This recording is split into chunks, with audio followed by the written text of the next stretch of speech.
Hello and welcome to the Federal.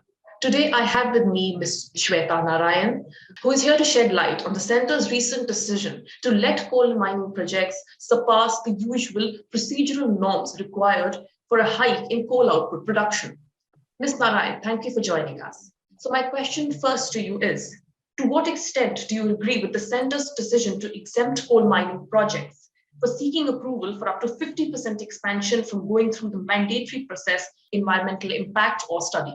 As an environmentalist, I think it's a myopic and a very short-sighted decision, which will have larger impacts, not just on environment and public health, but also on the people's participation and their ability to be part of the process of decision making when it comes to environmental projects. And I think this systematically we have seen over the last few years that the environmental regulations in the country are being diluted.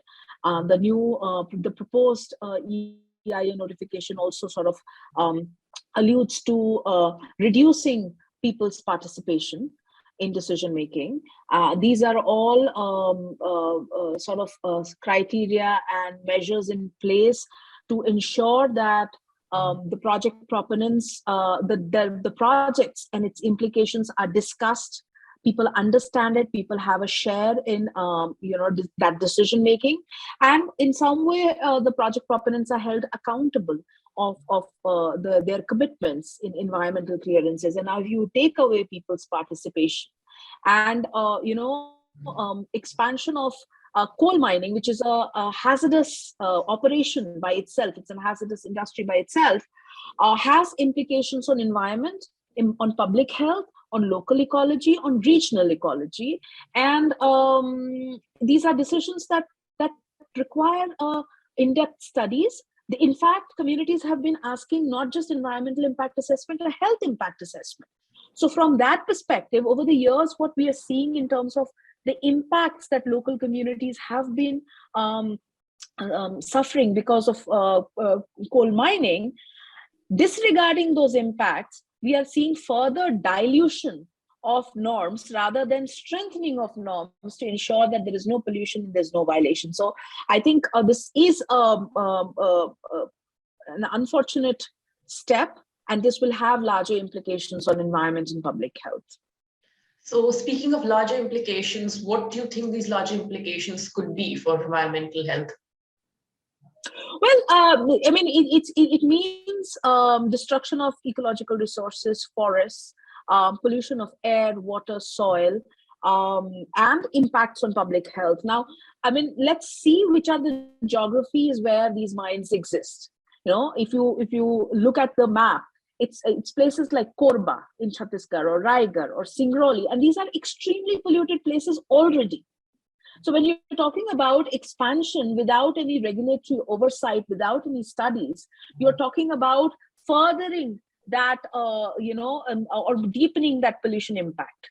These places are recording the worst air quality, worst environmental quality in terms of water, access to water, contamination of water, contamination of agriculture, agricultural land, destruction of forests, destruction of habitat and ecology. I mean, these are some of the worst polluted places in this country. And when you bring in a measure which further dilutes environmental oversight, this means worsening of their environmental situation and not bettering it. All right, okay. But do you think even as a temporary measure, this is viable? This should have been done?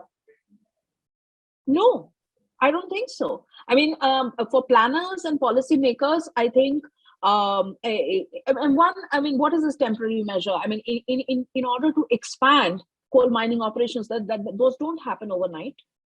It requires a certain number of months, weeks and months to be able to enhance capacity. So in what way is it going to meet the crisis that we're facing right now as of today? I don't understand. This is just I would say this is just a measure to dilute environmental oversight in some of the critically polluted areas in the country.